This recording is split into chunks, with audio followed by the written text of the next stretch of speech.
Bismillahirrahmanirrahim. Assalamualaikum warahmatullahi wabarakatuh. Selamat malam semuanya dan selamat bergabung kembali dalam perkuliahan manajemen pangan halal. Ya, sebelumnya mohon maaf, saya tidak bisa memberikan kuliah di pagi tadi ya karena ada urusan yang tidak bisa ditinggal.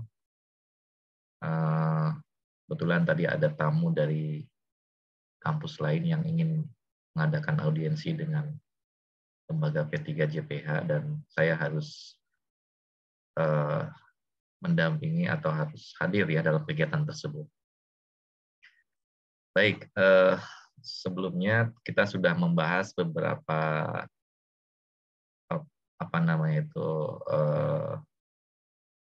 hal yang berkaitan dengan identifikasi titik kritis ya, terutama untuk produk hewani dan produk nabati ya. Nah, pada kesempatan kali ini saya akan melanjutkan pembahasan tentang titik kritis dari produk mikrobial.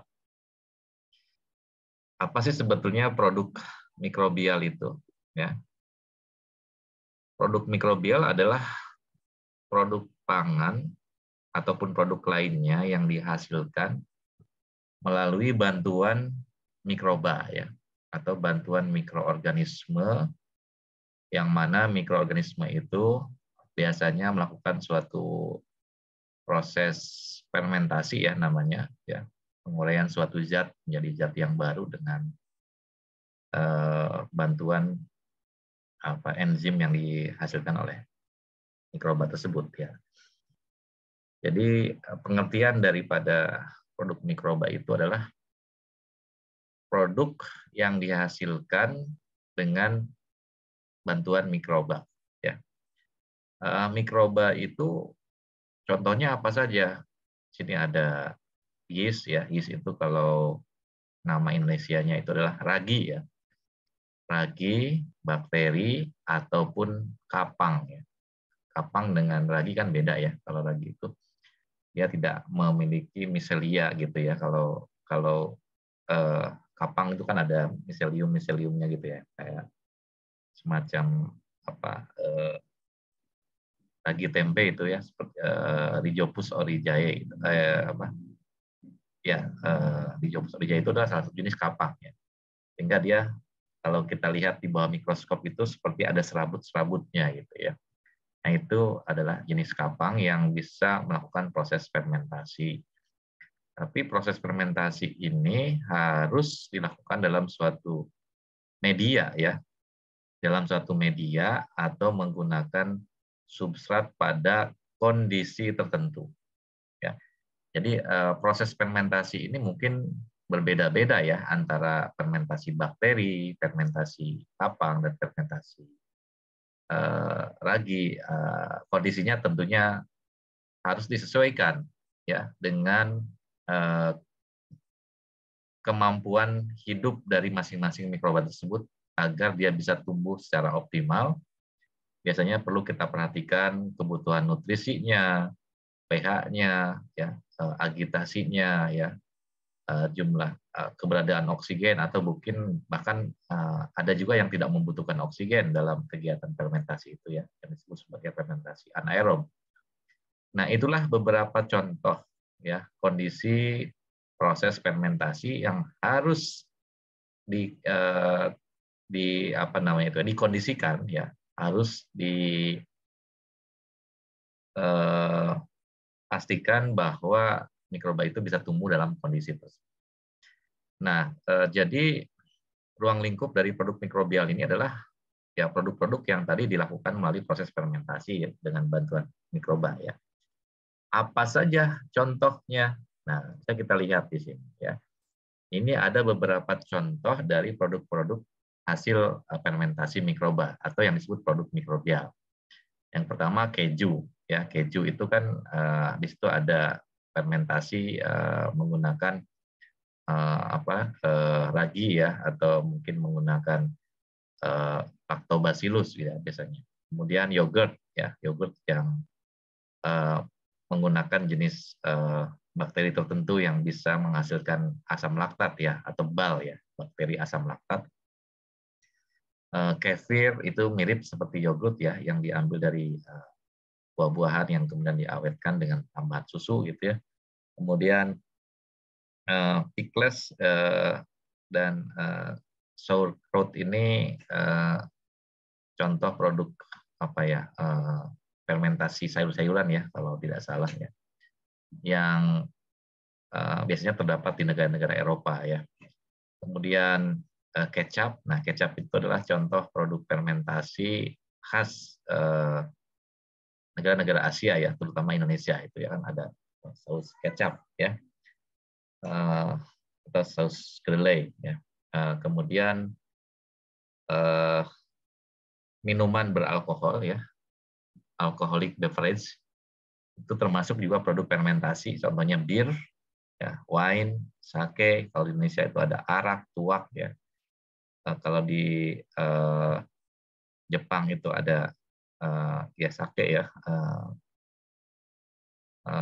Kemudian angciu ya kalau di Cina ya contohnya. Dan beberapa contoh minuman-minuman hasil fermentasi dengan kadar alkohol tertentu ya, biasanya yang disebut sebagai minuman keras ya, atau minuman yang memabukkan. Kemudian bisa juga fermentasi itu menghasilkan material warna ya, seperti angkat ya. Angkat itu suatu produk mikroba yang nanti bisa memberikan warna tertentu ya. Biasanya warnanya merah ya. Kemudian santan gam atau alginat itu juga bisa dihasilkan dari proses fermentasi mikroba ya, berupa polimer ya, atau misalnya juga bisa ada senyawa inulin ya kalau di buah-buahan di umbi-umbian ya, itu bentuknya polimer, tapi bisa juga dia diproduksi dengan bantuan mikroba ya. Berikutnya ada juga misalnya asam organik ya. Asam organik itu contohnya seperti asam sitrat, asam laktat ya, dan beberapa jenis asam lainnya yang dihasilkan dari fermentasi ya. Biasanya ini banyak digunakan dalam produk-produk minuman gitu ya, atau sebagai bahan tambahan, pangan ya, dan juga kadang-kadang ada yang menjadi substitusi untuk obat-obatan ya. Kemudian yang berikutnya ada yang namanya single cell protein. Protein sel tunggal itu biasanya seperti ragi ya, ataupun protein yang dihasilkan dari mikroorganisme ya. Ya seperti apa lagi ya, kalau yang sel tunggal itu biasanya ya ragi ya, kebanyakan contoh dimakan ya. Kemudian probiotik ya. Probiotik ini adalah produk ya, seperti contohnya ya produk yang kaya akan mikroba baik ya untuk pencernaan ya, seperti produk Yakult gitu ya kalau untuk produk minuman probiotik gitu ya kan ya. Lalu ada juga beberapa contoh pelarut ya, seperti etanol, aseton, itu juga bisa dihasilkan dari produk fermentasi. Kemudian asam amino, enzim ya, dan biosurfaktan ya. Biosurfaktan itu ya contohnya seperti Twin 80 ya, dari turunan asam lemak dan lain sebagainya. Nah, inilah beberapa contoh produk-produk mikrobial yang biasanya banyak digunakan dalam dunia industri ya. Kemudian kalau di dalam dunia kesehatan kita mengenal istilah ada antibiotik ya. Antibiotik itu adalah salah satu produk yang dihasilkan oleh mikroba juga ya. Contohnya seperti penisilin ya, amoxicillin, kemudian apalagi ya, ya beberapa contoh antibiotik itu bisa dihasilkan melalui fermentasi ya. Atau hormon ya, hormon insulin, interferon, steroid itu juga bisa dihasilkan melalui fermentasi. Kemudian yang berikutnya adalah vitamin. Ya, vitamin ini tidak selalu diperoleh dari buah-buahan ya, atau dari sayur-sayuran atau dari makanan-makanan lain, tapi bisa juga dia dihasilkan melalui proses fermentasi. Contohnya vitamin B2, vitamin B12 ya, vitamin C dan lain sebagainya. Kemudian yang berikutnya vaksin ya. Vaksin ini salah satu produk mikrobial juga ya, yang bisa dihasilkan melalui proses rekombinasi genetik, kemudian nanti dilakukan proses fermentasi dengan bantuan misalnya bakteri rekombinan ya. Contohnya seperti yang baru-baru ini digunakan ya, vaksin untuk COVID-19 ya, untuk penyakit yang disebabkan oleh virus ya, SARS-CoV-2 ya, virus penyebab penyakit COVID itu bisa dihasilkan melalui proses rekayasa genetik ya, dengan mengambil contoh DNA ataupun protein yang terdapat di dalam selubung virus, yang kemudian nanti si protein itu diisolasi dan ditentukan urutan sekuen asam aminonya, kemudian nanti dibuat struktur DNA-nya, lalu dimasukkan ke dalam bakteri rekombinan ya, yang nanti akan memproduksi vaksin itu secara lebih mudah ya, dibandingkan dengan, ya sebenarnya nggak mudah juga ya. Kan ada vaksin itu, ada vaksin rekombinan, ada vaksin yang bentuknya adalah berupa virus yang asli yang kemudian dimatikan atau dilemahkan ya daya virulensinya. Contohnya kalau yang virus yang dilemahkan itu kan Sinovac ya, AstraZeneca ya. Kalau Pfizer itu adalah virus rekombinan ya, vaksin rekombinan. Dan itu bisa dihasilkan melalui suatu proses dengan bantuan mikroba ya untuk memproduksinya. Begitu pula untuk vaksin hepatitis, influenza ya, polio, meningitis dan lain sebagainya. Tidak terlepas dari proses fermentasi, sehingga di situ akan digunakan media tertentu ya untuk memproduksi vaksin. Nah, ini yang kadang-kadang menjadi titik kritis. Kemudian yang berikutnya ya, kalau di dunia industri biasanya ada juga ya proses pembuatan flavor enhancer ya, atau penguat rasa ya, seperti MSG ya. MSG itu kan banyak digunakan tuh dalam produk-produk makanan untuk meningkatkan cita rasa ya, rasa umami atau gurih gitu kan dari makanan yang ditambahkan dengan MSG. Ya, MSG ini termasuk juga produk fermentasi ya, karena dia dihasilkan dari fermentasi tetes tebu ya, kemudian nanti dikonversi asam glutamatnya menjadi monosodium glutamat. Ribotide itu juga sama ya, dia adalah suatu flavor enhancer, cuman strukturnya berbeda dengan MSG ya, biasanya dia berupa nukleotida ya. Sebenarnya misalnya inosin atau ING ya, inosin dan guanin ya. Saya beberapa contoh yang sudah sering digunakan itu ya biasanya banyak digunakan dalam produk-produk makanan ringan ya, seperti produk potatoes gitu ya, atau ciki dan lain sebagainya, itu biasanya tambahkan produk itu ya, yang penguat rasanya ya. Lalu yang terakhir ada food supplement ya, suplemen penambah gizi ya pada makanan seperti spirulina ya, chlorella dan lain sebagainya. Nah, inilah ya contoh-contoh produk yang bisa dihasilkan dari hasil fermentasi mikroba. Sebetulnya kalau kita bicara tentang produk mikrobial ya, LP POM MU itu telah memberikan semacam panduan ya atau standar lah ya, acuan yang bisa dijadikan sebagai pedoman dalam sertifikasi halal ya terkait dengan produk mikrobial ini. Ya. Jadi bagaimana status kehalalan dari produk mikrobial ini?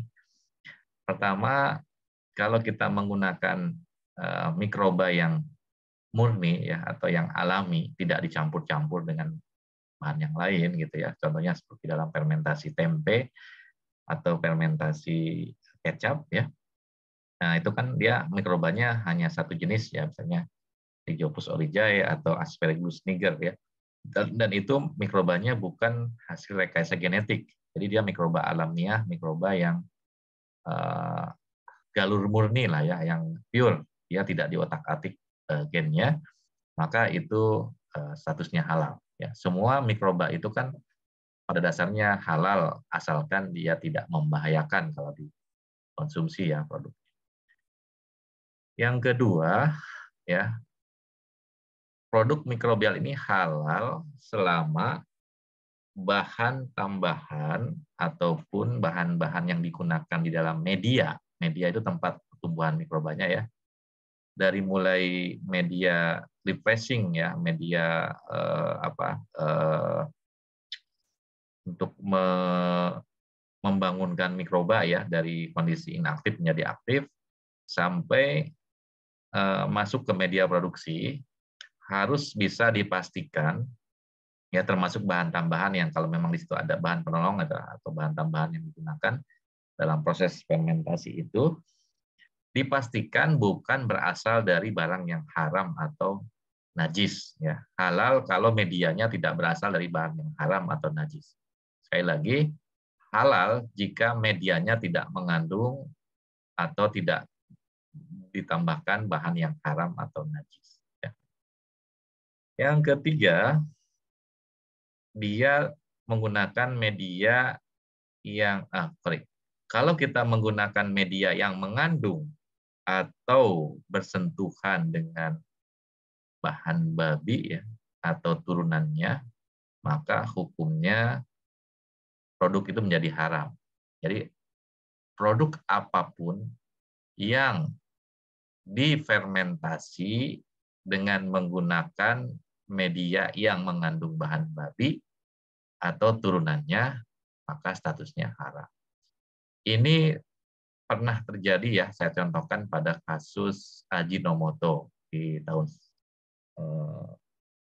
2001 ya kalau nggak salah pada zaman Gus Dur ya pada saat itu sempat heboh itu ya bahwa Ajinomoto dianggap produk yang tidak halal. Kenapa?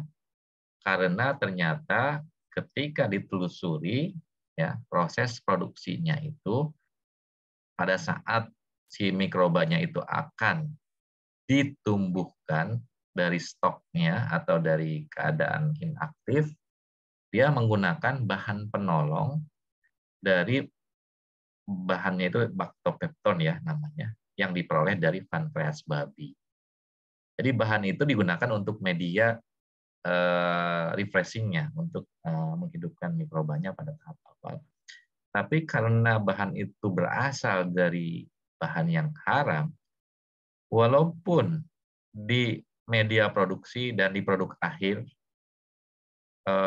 Bactopepton itu tidak ditemukan atau material yang berasal dari babi itu tidak terdapat pada produk akhir karena dia hanya digunakan sebagai bahan penolong ya, hanya digunakan untuk membantu mengaktifkan si mikrobanya. Tapi karena mikrobanya ini bersentuhan atau terkontaminasi oleh bahan dari babi, maka statusnya karena bahan itu haram, jadi produk yang dihasilkan pun menjadi tidak halal atau haram. Sesuatu yang haram itu kan hukumnya najis, ya apalagi dari babi, najisnya najis berat. Kalau dia bersentuhan dengan mikroba yang kita gunakan untuk produksi, mikrobanya menjadi mutanajis karena dia terkena najis. Mikroba yang sudah mutanajis tadi ketika digunakan untuk memproduksi MSG, maka MSG-nya menjadi mutanajis juga karena dia terkena oleh barang yang najis, sehingga statusnya menjadi haram. Nah, setelah itu barulah perusahaan itu mengerti, oh ternyata proses produksi ini tidak hanya dilihat dari bahan bakunya saja, tapi juga dilihat dari prosesnya. Dia tidak boleh bersentuhan ataupun terkontaminasi oleh bahan yang tidak halal. Kemudian yang keempat, ya, mikroba atau produk mikrobial yang ditumbuhkan pada media yang mutan najis atau media yang mengandung najis atau terkena najis, ya,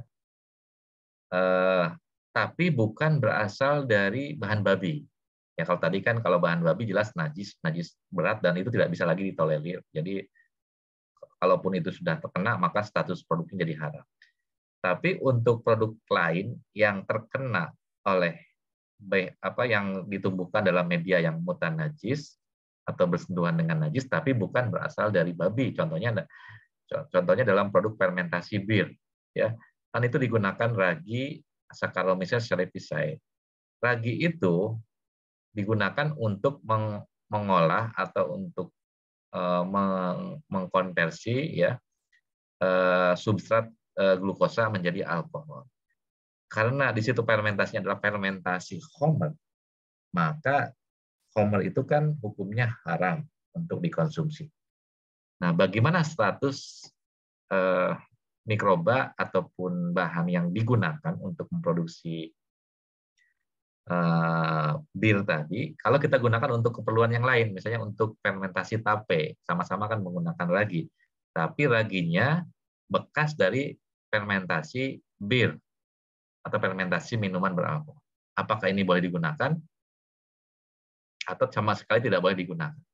Di sini MUI menyatakan kalau kita menggunakan mikroba yang terkena barang mutan najis, tapi bukan dari bahan babi, bisa statusnya bisa halal atau tetap halal selama produk itu dipisahkan dari medianya, ya, maksudnya si mikrobanya dipisahkan, kemudian dicuci atau dibersihkan, ya, dimurnikan dengan pensucian sesuai dengan tathir syar'i, ya, atau sesuai dengan kaidah hukum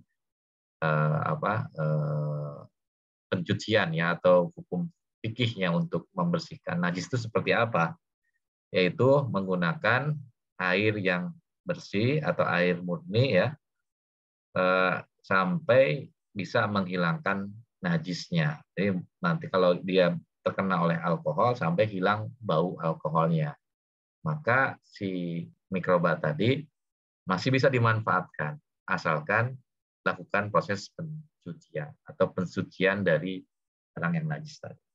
Ya, itu yang kaidah yang keempat. Kemudian berikutnya, identifikasi titik kritis dari produk mikrobial ini, kalau kita lihat dari sisi prosesnya, maka produk mikrobial ini termasuk produk yang cukup kritis, ya. Kenapa? Karena mikroba ini kan dia ditumbuhkan dalam suatu media, kemudian medianya itu kita harus pastikan bahwa dia bukan berasal dari bahan yang haram.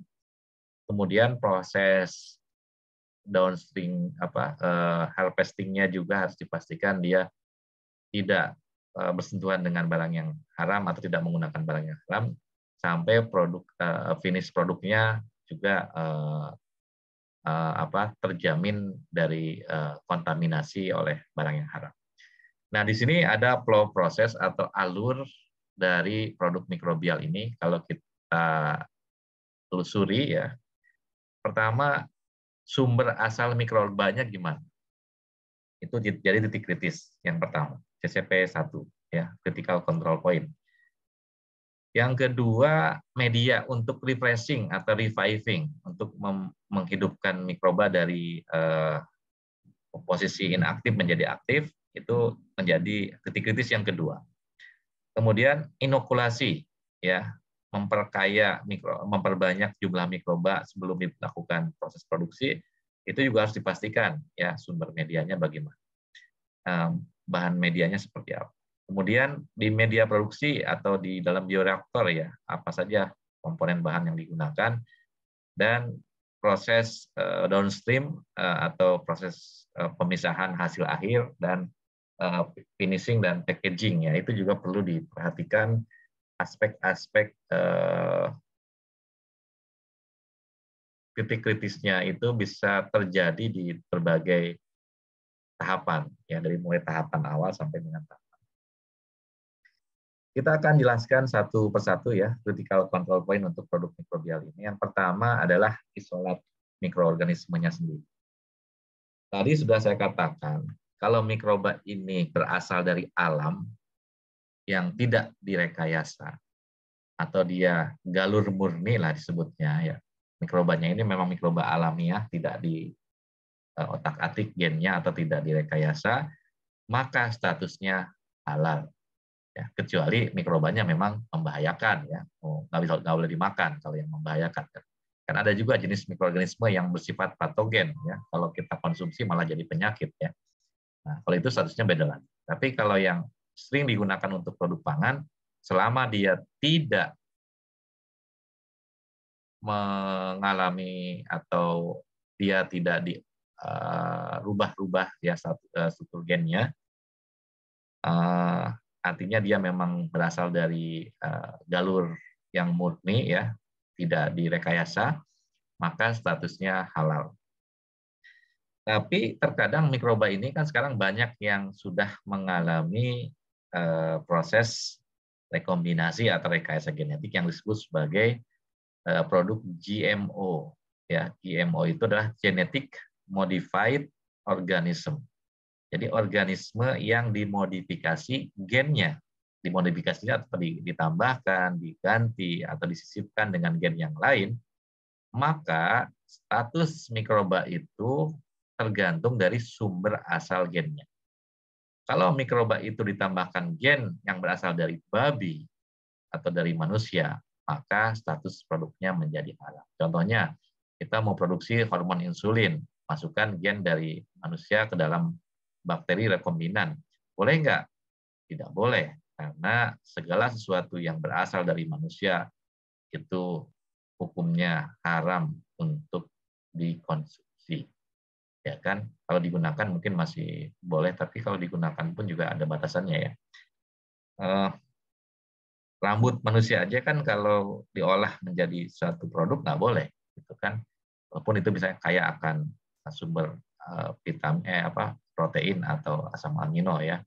Tapi karena dia berasal dari manusia, maka itu dilarang. Ya, manusia itu adalah makhluk yang dimuliakan. Ya, bagian tubuhnya itu tidak boleh dimanfaatkan untuk keperluan yang sifatnya konsumtif atau dimakan. Kemudian jika bakteri itu dilakukan liofilisasi atau proses penyimpanan di dalam freeze dry, atau ini kan salah satu metode pengawetan ya, pengawetan bakteri di dalam stok itu ya, biasanya ditambahkan cryoprotectant. Ya, cryoprotectant ini adalah suatu zat yang memproteksi agar mikroba itu selama proses penyimpanan tidak rusak gitu, atau tidak terpecah selnya. Biasanya cryoprotectant yang digunakan ini biasanya mengandung gliserol atau berasal dari gliserol ya, gliserol itu supaya dia tidak menjaga sel mikroba itu tidak rusak ya selama penyimpanan, maka ditambahkan gliserol. Kemudian yang kedua laktosa atau skim milk ya, ini dari susu ya, itu kadang-kadang digunakan juga. Kita nggak tahu nih sumber laktosanya itu apakah diproduksi dengan menggunakan enzim yang halal atau tidak. Nah, itu perlu diperhatikan gitu. Ya, jadi sekali lagi titik kritis yang pertama itu dari sumber asal mikrobanya, apakah direkayasa genetik atau tidak. Yang kedua, dia disimpan dalam kondisi yang bebas dari bahan yang haram atau tidak. Nah, contoh-contoh produk rekombinan yang berasal dari hewan ataupun dari manusia, maka hukumnya haram. Ya, Contohnya alfa amilase atau enzim protease atau hormon insulin yang diproduksi oleh bakteri rekombinan E. coli, tapi ditambahkan gen dari pankreas babi misalnya, ya. Sumber gen untuk memproduksi insulinnya diambil dari gen dari pankreas babi. Maka ini jelas hukumnya haram karena dia mengandung sesuatu yang haram. Begitu pula untuk memproduksi hormon misalnya diambil dari human growth hormone yang diproduksi dengan menggunakan E. coli, maka status hormon tersebut menjadi halal karena dia berasal dari bagian tubuh manusia atau dia berasal dari gen manusia, ya. Nah, itu tidak boleh, ya. Kemudian yang kedua adalah tahapan reviving, ya. Reviving ini disebut sebagai apa ya? Kalau binatang itu kan contohnya seperti hewan yang ada di kutub, ya, seperti beruang itu kan dia untuk bertahan dalam kondisi suhu yang ekstrim biasanya dia mengkonsumsi makanan yang banyak, kemudian dia diam di dalam gua, ya, melakukan hibernasi. Nah, hibernasi itu adalah proses di mana dia tidak melakukan aktivitas apapun, tapi si hewan itu tetap hidup gitu kan selama berbulan-bulan. Nah, ini juga sama, ya, seperti mikroba, dia bisa mengalami keadaan dormant state atau keadaan inaktif.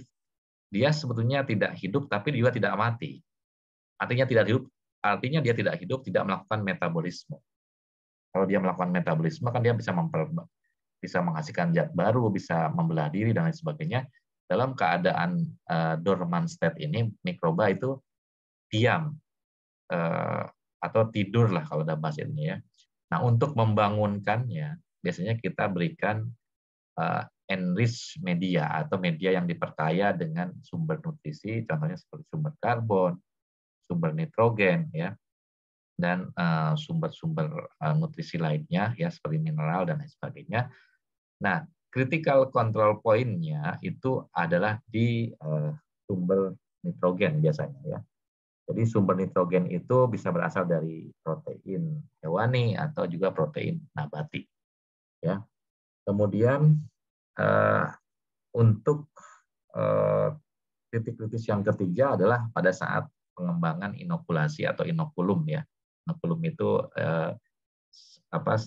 sel mikroba yang akan ditumbuhkan dari stok tadi, ya, kan dipindahkan ke media reviving untuk menghidupkan mikroba kembali, kemudian nanti dipindahkan ke media inokulasi untuk mempercepat proses pertumbuhan mikrobanya, untuk agar dia siap untuk masuk ke proses produksi.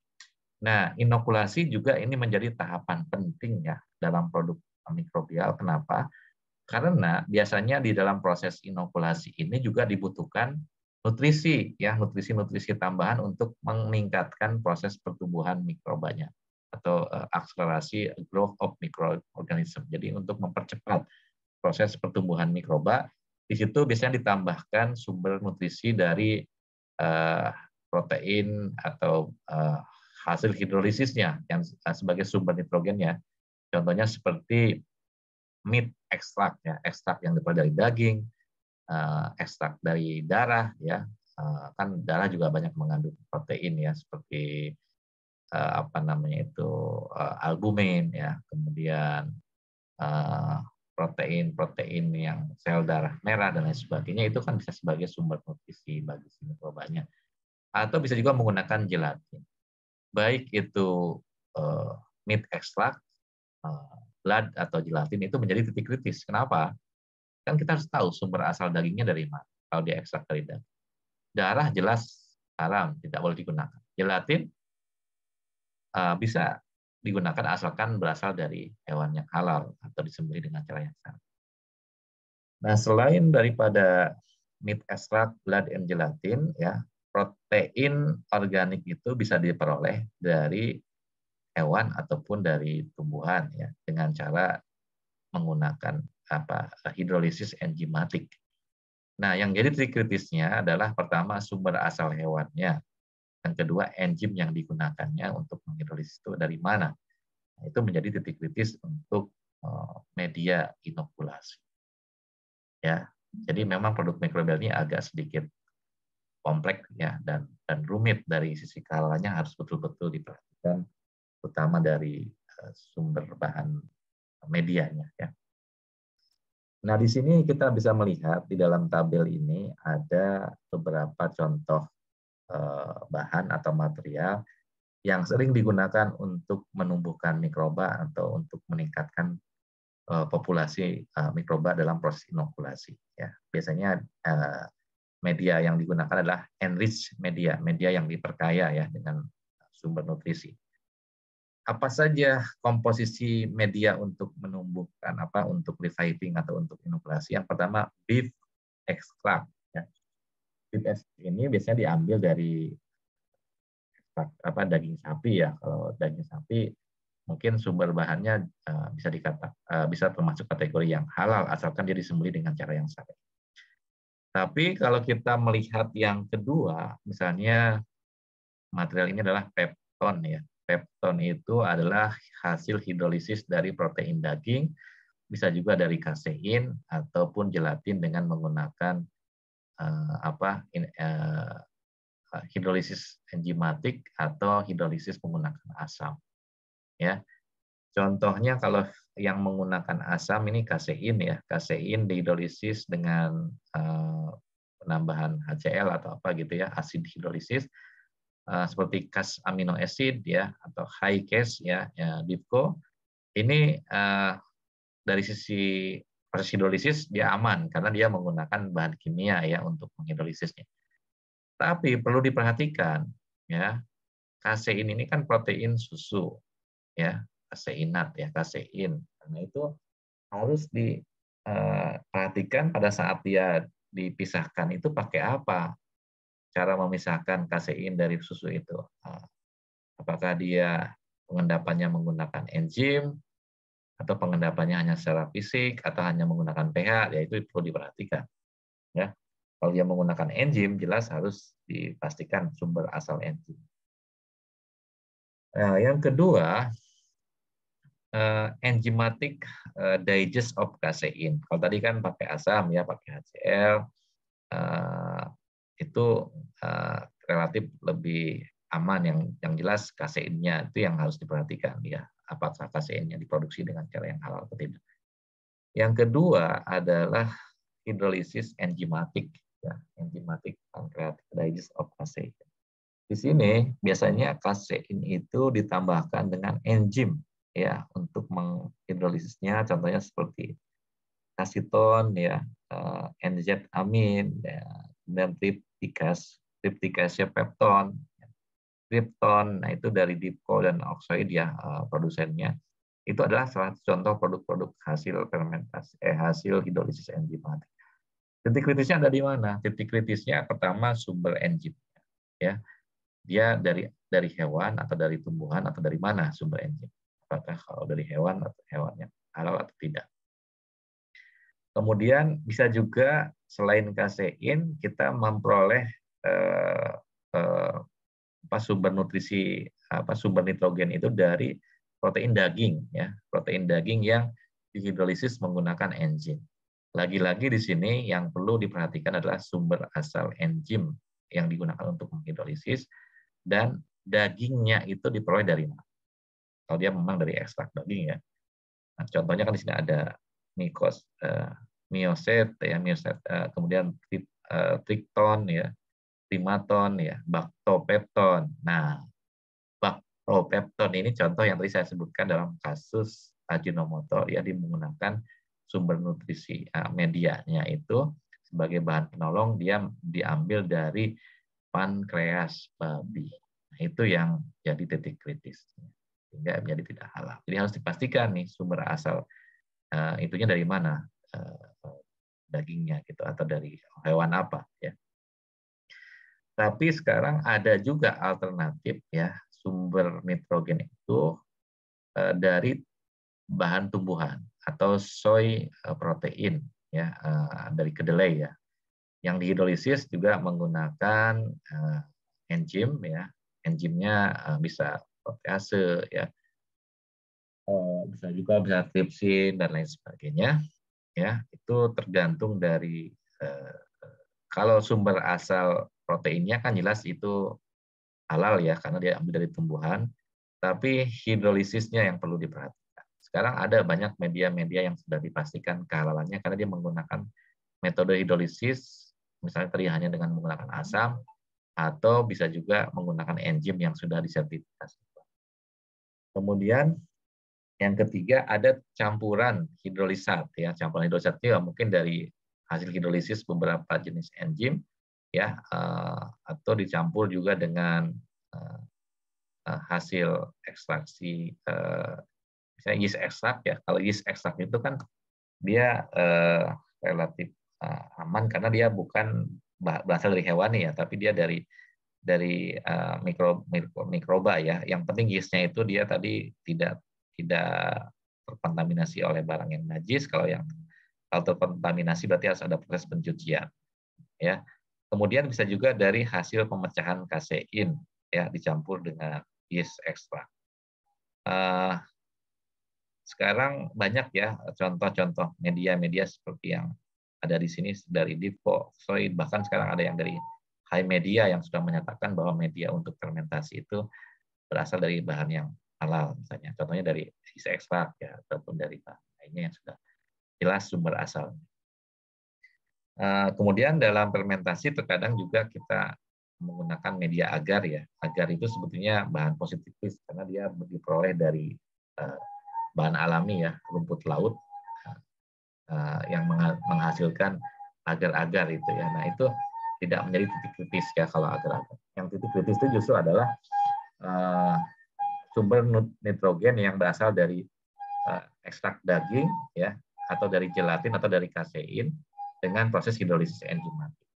Jadi sekali lagi di sini perlu diperhatikan ya dalam penggunaan media produksi ini, apakah komponen bahan penyusun media itu mengandung sesuatu yang tidak halal atau diproduksi dengan cara yang tidak halal.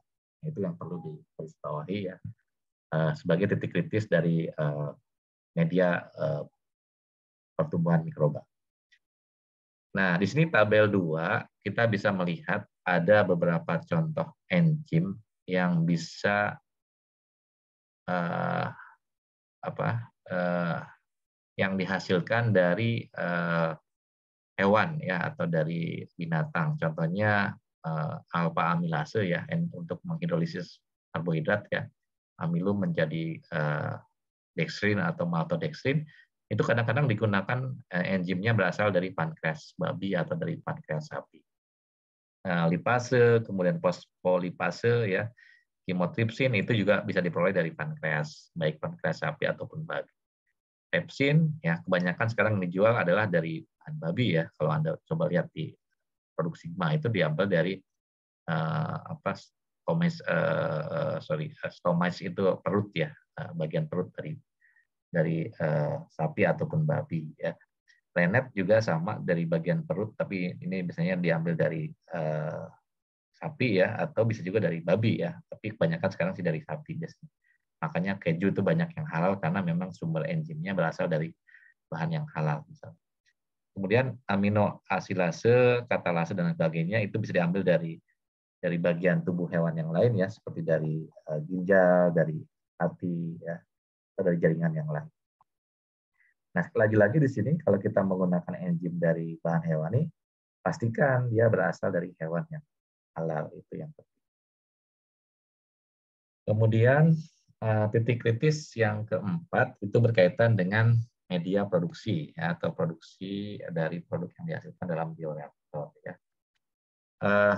Yang pertama biasanya kita sering menggunakan substrat itu yang murah dan melimpah ya, cheap and abundance, itu artinya berarti substrat yang banyak terdapat di alam dan melimpah gitu ya, dan harganya murah. Contohnya adalah hasil samping dari agroindustri ya, seperti molase ya, dari limbah industri tepung jagung ya, cornstarch, liquor ya, yang bagian cairnya itu bisa jadi media. Dari limbah pengolahan tahu misalnya, atau dari limbah tapioka, itu bisa dijadikan sebagai bisa dijadikan sebagai sumber media untuk pertumbuhan mikroba ya. Dan kalau kita menggunakan bahan-bahan hasil samping agroindustri ini umumnya halal karena dia adalah berasal dari bahan nabati ya. Sehingga ini tidak menjadi kritis. Tapi kalau misalnya media yang digunakan di dalam reaktor itu mengandung bahan hewani, misalnya dari lemaknya ya, animal fat atau oil atau derivatnya seperti gliserol misalnya, maka titik kritisnya itu ada di sumber lemak ataupun gliserolnya. Dari mana lemak itu diperoleh? Apakah dari hewan yang halal atau tidak? Ya, termasuk juga gliserolnya. Yang ketiga, protein atau hasil hidrolisis protein dari binatang ya, contohnya seperti gelatin, daging dan sebagainya. Di sini titik kritisnya adalah sumber asal proteinnya yang digunakan dalam proses produksi. Dan yang kedua, kalau dia berupa hidrolisis dari protein, maka hidrolisat dari protein, maka enzim yang digunakan untuk menghidrolisisnya itu dari mana sumbernya. Jadi bukan dilihat hanya dari sumber proteinnya, tapi juga dilihat cara memproduksi hidrolisat tadi menggunakan enzim apa. Nah, hidrolisat starchy material itu adalah material yang bentuknya seperti pasta gitu ya. Itu titik kritisnya ada di enzim kalau starchy itu berarti tepung-tepungan gitu ya, seperti tepung tapioka gitu ya. Maka titik kritisnya ada di penggunaan enzim amilase untuk menghidrolisisnya. Ya, contohnya seperti maltodextrin ya, itu kan bisa dihasilkan dari amilum ya. Yang berikutnya kadang ditambahkan juga antifoam ya, antifoaming itu untuk mencegah terjadinya foaming atau busa ya, kalau dalam produk fermentasi kadang-kadang ditambahkan antifoam. Nah, antifoam ini dari mana sumbernya? Ya, itu juga harus dipahami. Antifoam ini bisa dilakukan secara mekanik ya, untuk menghilangkan gelembung-gelembung itu cuma diaduk apa dipecah pakai apa gitu ya. Tapi kadang-kadang ditambahkan juga di sini anti-foaming agent seperti misalnya silikon, sulfonat ya, atau ester dari lemak yang diperoleh dari hewan gitu ya, lemak hewani. Misalnya lard ya, lard ini jelas haram karena dia berasal dari lemak babi. Atau fatty acid atau asam lemak yang diperoleh dari lemak hewani menjadi titik kritis kalau dia berasal dari hewan yang tidak halal ya. Nah, ini sering juga digunakan sebagai antifoam. Kemudian CCP yang kelima itu adalah di proses pemanenan ya, atau harvesting. Pemanenan itu berarti pemisahan produk dengan mikrobanya atau disebut downstream proses ya. Di sini proses pemisahan produk itu dilakukan secara manual atau menggunakan alat atau ditambahkan pelarut, misalnya dilakukan ekstraksi dan purifikasi ya, untuk memisahkan zat yang diinginkan dari medianya. Nah, kalau misalnya produknya itu adalah produk berupa mikroba atau produk hasil fermentasi mikroba yang sifatnya ekstraseluler atau dia dihasilkan di luar sel ya, misalnya enzim amilase dilepaskan mikroba di luar sel, maka ya produk ini ya bisa jadi halal atau tidak tergantung komposisi medianya tadi. Nah, tapi kalau intraseluler biasanya kan perlu zat untuk memecah inti sel, memecah dinding selnya, dan itu kadang-kadang dilakukan secara mekanik atau bisa juga dengan menggunakan enzim atau deterjen. Titik kritisnya adalah di penggunaan enzim dan deterjen untuk memecah sel. Ya, kalau ini protein intraseluler ya. Jadi titik kritisnya ada di tahapan proses downstreamnya. Apakah menggunakan pelarut yang tidak halal, apakah proses ekstraksinya ditambahkan dengan misalnya penggunaan enzim untuk memutus atau untuk memecah struktur selnya dan lain sebagainya. Tapi kalau misalnya di sini dilakukan hanya secara mekanik tadi, maka di situ tidak ada masalah ya. Testingnya itu berarti tidak selama mikrobanya halal ya, maka produknya juga halal ya. Kalau dia medianya sudah jelas halal dan proses pemanenannya juga tidak menggunakan bahan tambahan lain yang tidak halal. Oke, kemudian dalam proses ekstraksi kadang sering kita menggunakan pelarut seperti etanol. maka yang menjadi titik kritisnya itu adalah sumber asal etanol. Yang misalnya dalam proses produksi santan gam ya, di polimer yang dihasilkan dari mikroba. Kadang kita sudah menambahkan etanol untuk mengendapkan si santan gamnya. Etanolnya dari sumber yang haram atau dari minuman keras atau bukan. Yang kedua, kadang ditambahkan juga dengan Queen 80 ya. Queen 80 ini adalah suatu anti foaming ya, untuk memproduksi enzim dari fungi ya, dari kapang ya. Queen 80 ini sebetulnya dia merupakan turunan dari lemak ya. Jadi hampir mirip dengan lemak juga. Jadi kita harus pastikan dia berasal dari lemak hewani atau lemak. Kemudian dalam proses purifikasinya kadang ditambahkan juga dengan bahan penolong seperti karbon aktif ya, untuk menyaring atau untuk mengikat kotoran. Nah, maka yang menjadi titik kritisnya adalah di penggunaan karbon aktif. Karbon aktif kan bisa berasal dari tulang, bisa juga dari sabut kelapa ya, atau dari bahan.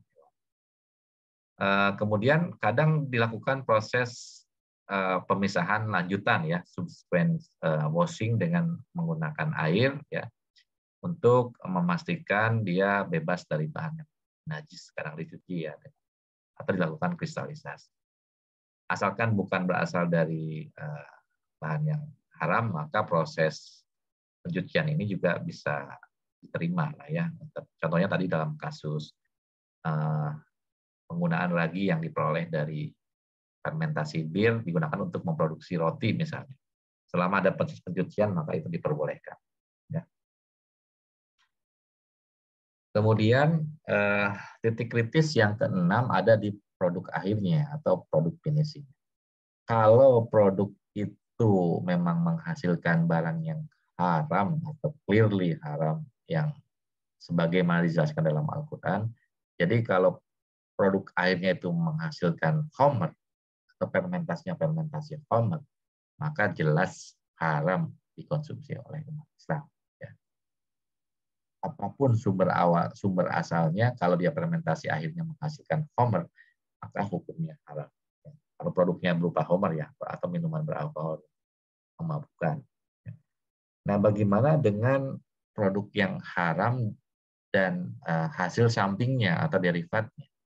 Kan kadang-kadang fermentasi gula atau tepung yang mengandung amilum itu bisa menghasilkan alkohol atau industri minuman keras ya, minuman beralkohol. Contohnya khamr, wine, bir dan lain sebagainya. Tapi kadang-kadang selain dia menghasilkan alkohol, dalam produk minuman itu juga dihasilkan its byproduct atau derivatnya. Contohnya seperti fusel oil ini ada amil alkohol, isoamil alkohol atau isobutil alkohol ya, butanadiol ya, aseton dan seterusnya. Itu senyawa-senyawa hasil samping dari produksi khamr. Nah, kalau ini digunakan baik itu khamrnya ataupun hasil sampingnya ya, seperti bahan aditif, bahan supporting material di dalam produk pangan, obat dan kosmetik, ya ini statusnya jelas haram karena dia berasal dari hasil fermentasi khamr. Ya. Di sini ada critical control point yang untuk produk-produk mikrobial ya, yang ditambahkan dengan bahan aditif maka akan menjadi titik kritis. Pertama adalah penggunaan enzim ya pada saat digunakan untuk biasanya untuk produk-produk tertentu kadang-kadang kan ditambahkan dengan maltodextrin ya untuk menstabilkan produk yang dihasilkan ya. Terus maltodextrin ini kan berarti dia produk turunan dari pati ya. Patinya sendiri kan berasal dari bahan nabati ya. Tapi maltodextrin itu bisa jadi tidak halal kalau dia menggunakan enzim yang tidak halal untuk memproduksi, untuk menghidrolisis patinya. Yang kedua, itu ada produk yogurt. Ya, yogurt yang ditambahkan dengan flavor ya atau pewarna tertentu ya. Kadang-kadang kan yogurt sekarang udah macam-macam juga rasanya ya. Ada rasa stroberi, rasa jeruk, rasa anggur dan lain sebagainya, sebetulnya itu tidak ditambahkan dengan bahan anggur asli, tapi ditambahkan dengan flavor. Nah, yang jadi titik kritis itu adalah penambahan flavornya atau penambahan coloring agent. Cheese juga sama, kalau ditambahkan dengan senyawa nisin atau nispatin ya, nisaptin ya, itu juga menjadi titik kritis dari sisi penambahan bahan tambahan. Vaksin kadang-kadang ditambahkan eksifien, itu juga harus diperhatikan apa saja komposisi bahannya selain dari sumber asalnya ya, apakah dia rekombinan atau alamiah. Nah, di sini ada lagi standar untuk sertifikasi produk mikrobial ya yang mengandung alkohol atau etanol ya. Maka MUI menetapkan ketentuan atau ketetapan sebagai berikut. Homer itu haram dan najis pada berbagai level. Baik yang misalnya mengandungnya hanya 0,01% kalau dia berasal dari industri Homer, maka jelas hukumnya haram. Contohnya seperti kasus kemarin yang saya contohkan Bintang Zero ya, atau Greensen. Greensen itu kan bir yang diuapkan alkohol. Kalau dia memang dilakukan fermentasinya adalah fermentasi Homer, maka berapapun kadar alkoholnya itu jelas haram. Ya. Yang kedua, etanol yang dari industri Homer itu tidak diperkenankan untuk digunakan dalam industri pangan, obat, dan kosmetik. Apapun alasannya, kalau dia dari Homer maka tetap hukumnya haram. Ya. Tapi kalau etanol itu bukan berasal dari industri Homer, ya, bukan dari industri minuman beralkohol yang tadi yang memabukkan tadi ya, maka itu diperbolehkan digunakan ya, baik dalam industri pangan, obat, dan kosmetik selama bahan tersebut tidak membahayakan. Ya. Contohnya alkohol yang digunakan untuk obat batuk itu kan alkoholnya bukan dari alkohol Homer, tapi alkohol sintetik yang memang digunakan sebagai bahan pelarut ya. Sama seperti alkohol absolut yang 96% misalnya. Itu kan dia diproduksinya bukan melalui fermentasi Homer, tapi fermentasi biasa atau yang menggunakan sintetik lah ya, sehingga itu diperbolehkan. Jadi etanol yang bukan dari industri Homer itu boleh. Jadi kita sebagai seorang calon auditor misalnya, atau kalau Anda nanti berminat jadi auditor, kalau perusahaan itu menggunakan etanol, belum tentu etanol itu berasal dari Homer. Jadi harus dilihat ya di dokumen sertifikat bahannya. Ini etanolnya dari mana sumbernya? Oh, ternyata etanol industri atau yang diproduksi dengan cara sintetik. Maka itu diperbolehkan. Ya. Bagaimana dengan hasil samping dari industri Homer? Ya, tadi contohnya seperti isoamil alkohol, butil alkohol, ya, kemudian yang lain-lain. Kalau misalnya dipisahkan hanya secara fisik, maka tetap hukumnya haram. Karena dia kan sudah bersentuhan dengan barang yang najis tadi ya, walaupun itu adalah hasil sampingnya. Kalau dia berasal dari industri Homer, maka tetap hukumnya haram. Tapi kalau hasil samping dari Homer ini sudah direaksikan ya secara kimiawi, jadi membentuk senyawa lain atau menghasilkan material baru, maka itu diperbolehkan. Artinya dia sudah mengalami istihalah ya, perubahan bentuk, warna, dan rasanya gitu kan, atau sudah berubah statusnya lah gitu.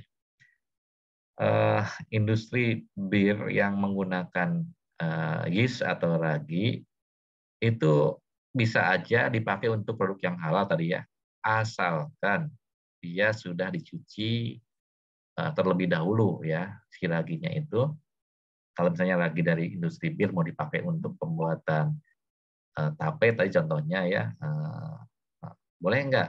Boleh asalkan dicuci terlebih dahulu sampai menghilangkan bau atau aroma, warna, dan rasa. Jadi rasa alkoholnya sudah hilang dulu gitu ya, baru itu boleh digunakan. Kemudian yang ketujuh, vinegar itu adalah halal. Asam cuka ya, cuka yang dihasilkan dari proses fermentasi asam itu kecuali wine vinegar yang dihasilkan dari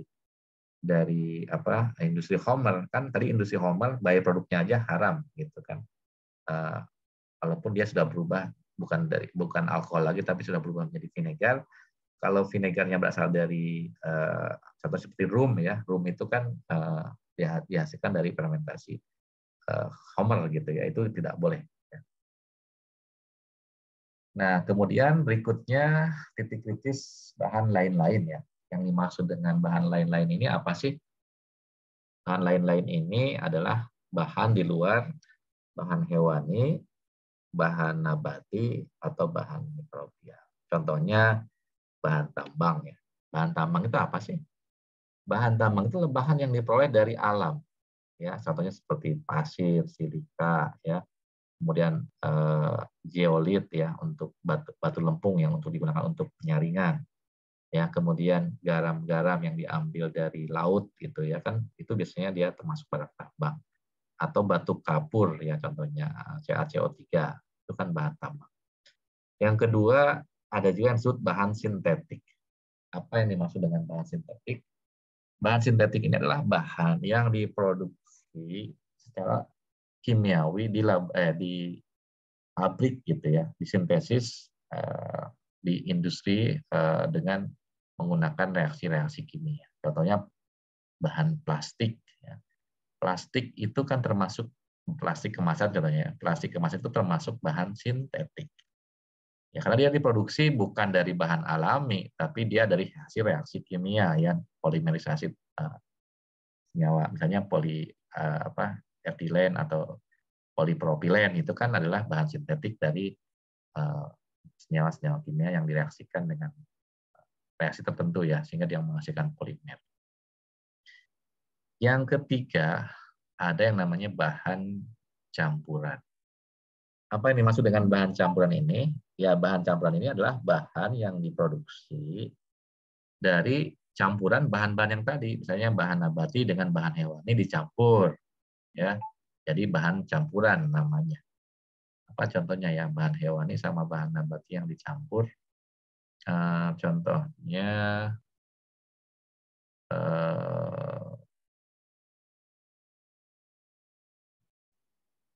ya misalnya susu itu ya yang digunakan untuk memproduksi apa namanya itu kalau es krim itu kan dia bahan bakunya susu, gula gitu ya, di situ kan ada campuran ya, sama misalnya di situ ada juga gelatin ya, misalnya kalau gelatin itu kan dari bahan apa hewani, campurkan dengan misalnya di situ ada bahan nabatinya tepung dan sebagainya, itu disebut bahan campuran. Atau ya bisa juga bahan campuran itu bahan sintetik yang dicampurkan dengan bahan nabati atau bahan hewani. Contohnya plastik degradable ya, sekarang kadang-kadang ditambahkan dengan bahan pengisi atau filler yang memudahkan terjadinya reaksi degradasi polimernya. Contohnya misalnya dengan penambahan hati gitu ya supaya dia mudah terhidrolisis ya, melakukan proses kopolimerisasi ya, ditambahkan dengan senyawa lain, maka itu disebut sebagai senyawa campuran. Kemudian titik kritis bahan ini apa saja sih? Pertama, sumber asal bahan. Ya. Kalau bahan tambang kan sumber asalnya jelas dari alam, ya. Selama dia tidak diolah secara kimiawi, ya bahan-bahan tambang itu sebenarnya halal asalkan dia bebas dari bahan yang najis ya. Kalau dari alam kadang-kadang kan kotor atau apa gitu. Yang penting dia memang bersih dan suci dari najis, maka bisa digunakan. Nah, statusnya tidak kritis ya. Kemudian yang kedua, adanya aditif. Contohnya tadi bahan sintetik ya, plastik kadang-kadang kan ditambahkan zat pengisi atau filler. Nah, fillernya itu yang menjadi titik kritis. Kalau plastiknya sendiri kan dia bahan kimia ya, bahan kimia itu umumnya positiflis selama tidak membahayakan.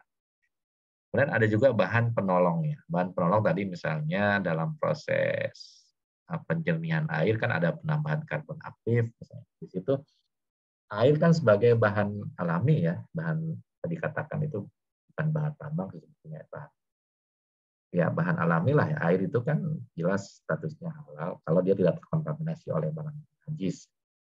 Tapi kalau dia diproses dengan menggunakan bahan penolongnya adalah bahan yang tidak halal ya, maka itu statusnya menjadi tidak halal. Titik kritis bahan lain-lain ini adalah kalau bahan tambang itu kan umumnya dia tidak kritis ya. Tapi kalau bahan sintetik, tergantung bahan sintetiknya ini apakah ada penambahan bahan organik atau tidak. Misalnya dari bahan tadi asam lemak dan lain sebagainya, maka itu menjadi titik kritis. Tapi kalau dia non-organik, hanya bahan-bahan kimia saja, nah di situ ada penambahan bahan penolong nggak? Atau ada zat pengisinya nggak? Kalau ada, maka dia titik kritis. Termasuk juga bahan campuran tadi. Titik kritisnya adalah di bahan pencampurannya tadi, berasal dari sumber yang halal atau tidak. Ya. Itulah cara kita melakukan identifikasi titik kritis untuk bahan lain-lain yang termasuk ke dalam kategori bahan ini ya, bahan tambang, sintetik, dan bahan campuran. Bahan tambang itu contohnya apa sih? Yang pertama ya, misalnya batu kapur ya, CaCO3 itu kan diambil dari gunung-gunung kapur itu kan jelas itu bahan yang tidak kritis ya, karena dia bahan dari alam. Bituminous earth ya, tanah diatomit itu juga sama-sama bahan tambang ya. Ferit atau apa tawas itu kan bahan tambang yang kalau dia tidak ditambahkan bahan lain ya maka itu seharusnya tidak kritis. Nah, kalau bahan sintetik contohnya adalah aspartam. Ya. Aspartam ini adalah bahan yang diperoleh dari reaksi antara, ini kan bahan pemanis buatan ya, aspartam itu dari asam aspartat dengan alanin kalau tidak salah ya, sehingga menghasilkan turunan dari asam amin tadi, sehingga disebut sebagai aspartam gitu ya. Nah, aspartat sama fenilalanin ya, sumber asalnya itu. Jadi sumber asam amino bisa dari asam aspartat sama fenilalanin. Nah, bahan sintetik ini kan kalau dia menggunakan bahan organik ya, sumber asal asam aminonya dari mana? Ya. Kemudian bahan sintetik terkadang juga ditambahkan dengan bahan penolong ya. Contohnya dalam pembuatan taurin itu digunakan karbon aktif. Nah, karbon aktif ini jadi titik kritis karena dia bisa berasal dari bahan hewan, tulang hewan. Resin juga ya sering digunakan untuk memurnikan atau untuk memisahkan ya, untuk mendekontaminasi dalam proses pemurnian air ya, pemurnian jus ya, penjernihan kristalisasi gula itu kan kadang-kadang juga ditambahkan resin selain menggunakan karbon aktif. Resin ini biasanya berupa senyawa-senyawa kimia seperti polistiren yang dibuat membentuk crosslink atau jaring-jaring gitu ya sebagai saringan tadi. Kadang-kadang ditambahkan di vinyl benzen ya, atau bisa juga menggunakan gelatin. Nah, gelatin ini sebenarnya yang jadi titik kritisnya dia asalnya di dalam pembuatan resin. Kemudian pewarna ada yang bentuknya cair, ya bubuk, ada juga yang berasal dari alam, yang memang diekstraksi menggunakan pelarut dari tanaman, contohnya seperti kunyit, ya pandan, itu kan ada warna-warna tertentu ya. Tapi kadang-kadang juga misalnya dari proses fermentasi seperti tadi red yeast atau angkak ya, itu dari Monascus purpureus ini pewarna alami juga karena dia diperoleh dari mikroba. Titik kritisnya adalah di sumber pelarut ya, atau kalau dia menggunakan coating agent ya, coatingnya itu menggunakan apa. Yang kedua, pewarna sintetik. Ya, pewarna sintetik ini sebetulnya dia bahan positif bleach karena dia bahan-bahan kimia, tapi terkadang juga sering ditambahkan karbon aktif dalam proses purifikasi. Kalau dia tidak dilakukan purifikasi dengan karbon aktif, maka bahan ini tidak termasuk kategori yang kritis. Nah, asam amino itu kan bisa berasal dari hewan, bisa juga dari tanaman, bisa juga dari produk mikrobial. Ya, asam amino ini bisa macam-macam asalnya. Ya. Ada 20 asam amino yang terdapat di dalam protein, ya. Kecuali untuk senyawa glisin itu bisa disintesis juga, ya. Dilakukan reaksi kimiawi menghasilkan glisin. atau sistein dari rambut manusia. Ini bisa diekstrak ya, asam glutamat dari produk lainnya. Jadi titik kritis dari asam amino adalah kalau dia berasal dari hewan, pastikan dia diambil dari hewan yang halal. Kalau dia produk mikrobial, asam amino ini, bagaimana proses produksi media yang digunakannya gitu ya dalam proses produksi asam amino tersebut. Termasuk juga enzim yang digunakan misalnya untuk memisahkan L amino acid dengan D amino acid ya, yang diproduksi secara kimia. Nah, jadi titik kritisnya ada di sumber asam aminonya ya dan enzim yang digunakan. Nah, kalau bahan campuran contohnya di sini ada seasoning ya. Apa sih seasoning ini? Seasoning itu adalah bahan yang sering digunakan untuk meningkatkan cita rasa ataupun untuk memberikan aroma tertentu dalam suatu produk pangan. Sama seperti flavor ya, tapi biasanya kalau seasoning ini umumnya di produk-produk makanan yang apa ya, makanan siap saji seperti produk mie instan itu kan ada apa namanya tuh aroma apa misalnya kan ada rasa ayam panggang, rasa ayam goreng, rasa ayam geprek misalnya kalau yang sekarang ya, rasa soto Banjar itu sebetulnya di situ ada penambahan seasoning ya. Seasoning itu adalah campuran dari berbagai bahan yang terdiri dari flavor enhancer ya seperti MSG, kemudian ada ekstrak tanaman, di situ ada oleoresin ya yang diberikan dengan minyak gitu kan, makanya ada minyaknya ya di dalam. Bisa juga ada dengan penambahan rempah-rempah ataupun ekstrak hewan ya, misalnya dari daging sapi ya, gitu. Maka aromanya kan muncul lah aroma-aroma yang bersifat khas. Gitu. Titik kritisnya di mana? Kalau sumber bahan campuran ini titik kritisnya ada di sumber bahan baku. Ya, misalnya tadi kalau dia dari ekstrak hewan, apakah hewan yang halal? Kalau bisa menggunakan lemak, apakah diambil dari lemak hewan yang halal atau bukan? Kemudian yang kedua fasilitas produksinya dalam proses pencampuran ini bagaimana apa namanya? Apakah dia digunakan secara bersamaan untuk produk yang tidak halal dan lain sebagainya. Flavor titik kritisnya di fasilitas produksi. Kalau dia memproduksi juga produk yang tidak halal atau yang mengandung babi.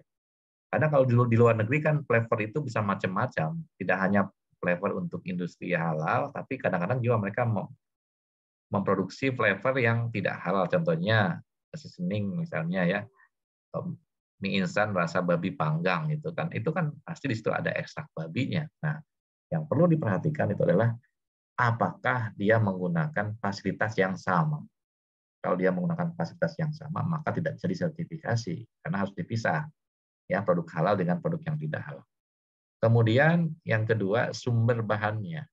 Ya, sumber bahannya itu bisa diambil dari produk hewani ya dan turunannya seperti tadi yang seasoning untuk rasa-rasa dalam mie instan itu kan ada yang menggunakan daging, lemak ya, gelatin ya, Castoreum resinoid, ini resin yang diambil dari semacam apa ya jamur gitu ya, kalau nggak salah ya, mast oil ya, kemudian cysteine ya dari bulu dan lain sebagainya. Ini yang perlu diperhatikan kalau dia produknya produk hewani, pastikan dia berasal dari hewan yang halal.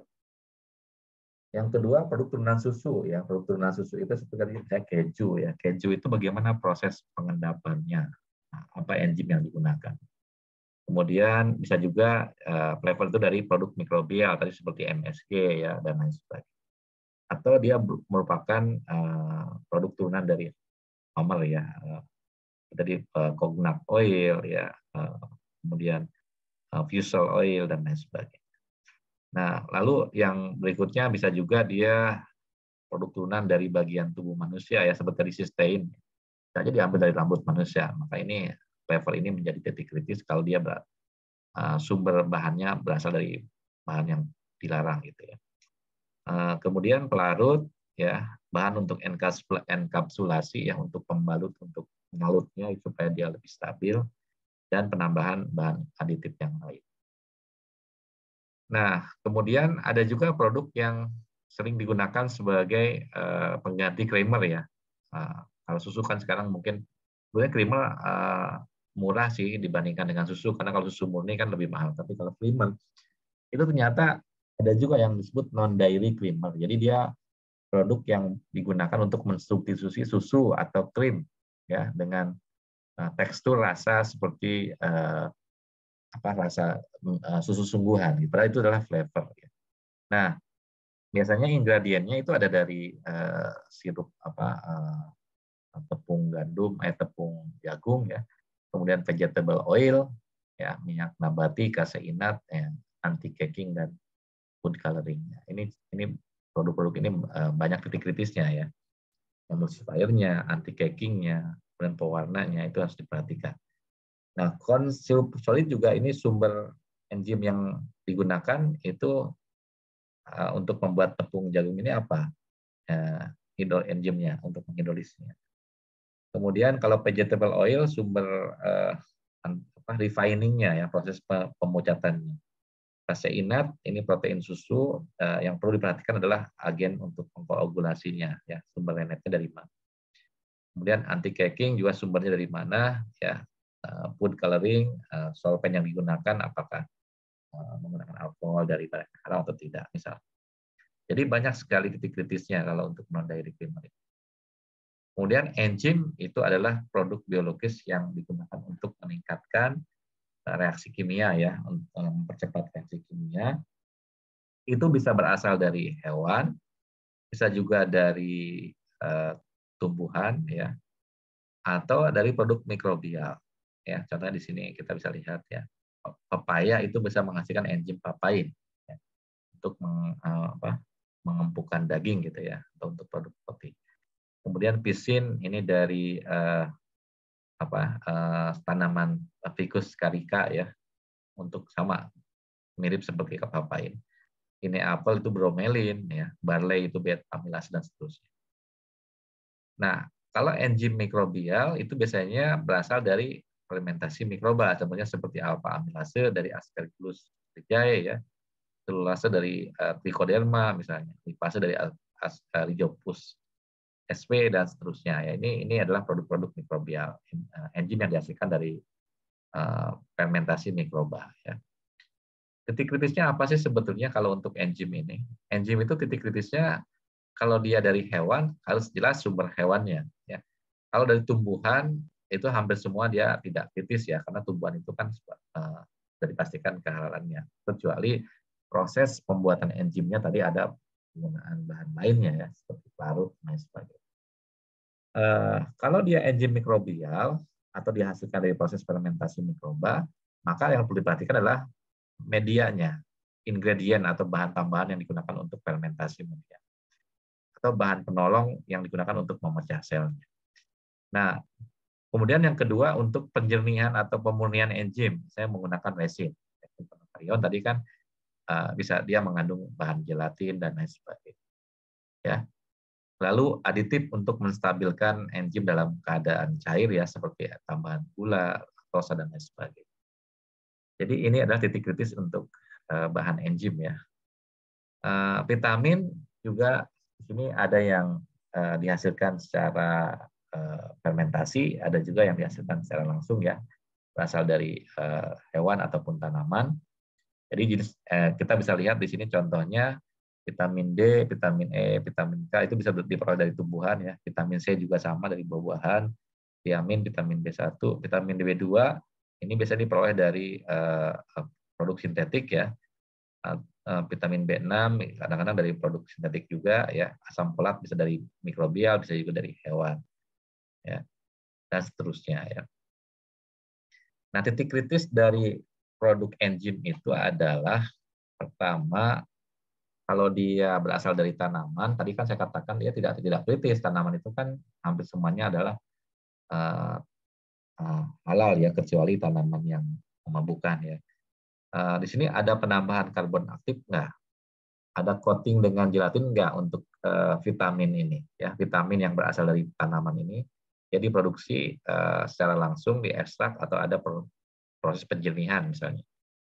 Nah, kalau dari hewan, pastikan hewannya bukan berasal dari hewan yang haram, ya.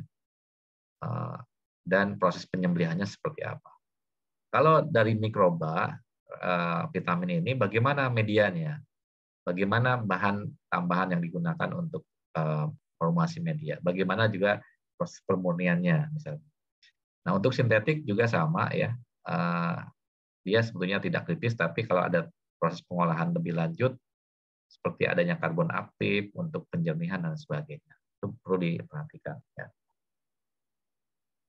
Terakhir, ya, saya minta seperti yang sudah saya sampaikan minggu yang lalu, ya, silahkan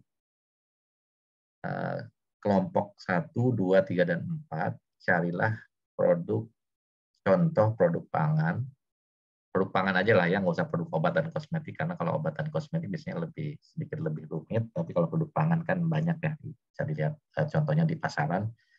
Tapi yang bentuknya yang berupa produk retail, ya, produk retail itu adalah produk yang dijual dalam bentuk kemasan ya di supermarket, ya. Misalnya kalau produk turunan hewani seperti sosis kan itu produk hewani ya, nugget atau apa yang bahan utamanya adalah bahan hewani. Kemudian kalau produk nabati, produk yang bahan utamanya adalah nabati, contohnya seperti saus, ya, tepung, apalagi selai, ya. Kalau kecap itu kan produk mikrobial ya, karena dia mengalami proses fermentasi. Jadi produk hewani, produk nabati, produk mikrobial, dan yang terakhir adalah produk campuran lah ya, atau produk sintetik. Silahkan apakah nanti mau ambil contohnya bahan plastik atau mungkin seasoning tadi ya, industri seasoning, flavor atau yang lainnya. Saya minta masing-masing kelompok nanti menuliskan ya di tugas itu, kalau misalnya tadi produk hewani, apa bahan utamanya, bahan tambahannya apa, bahan penolong yang digunakan apa. Jadi bahan utama, bahan tambahan, dan bahan penolong dibuat listnya. Misalnya produk sosis ini bahan bakunya apa, bahan tambahannya apa, bahan penolongnya apa, lalu berikan penjelasan singkat apakah bahan-bahan tersebut termasuk kategori yang high risk atau low risk, yang berisiko atau tidak dari sisi kehalalannya. Ya, yang menjadi titik kritisnya adalah di sumber asal bahannya dan proses pengolahannya. Ya, kemudian berikutnya nanti dicari juga ya video tentang cara pembuatan produk tersebut. Jadi tugasnya pertama mencari produk yang menggunakan bahan hewani atau bahan nabati atau bahan mikrobial ataupun bahan sintetik tadi ya, untuk 4 kelompok ini nanti dibagi-bagi. Kelompok 1 produk hewani, kelompok 2 produk nabati, kelompok 3 produk mikrobial, kelompok 4 adalah produk sintetik atau campuran.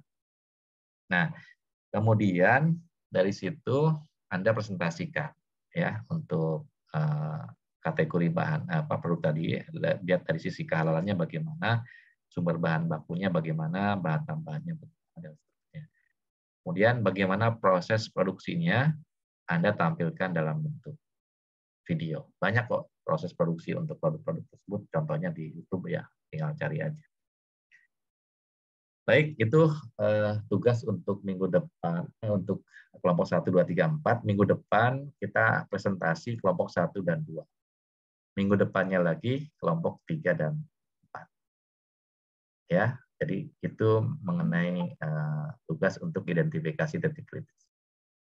Sampai sini ada yang mau ditanyakan terkait dengan tugas ataupun materi yang saya sampaikan? Silakan kalau ada yang mau bertanya.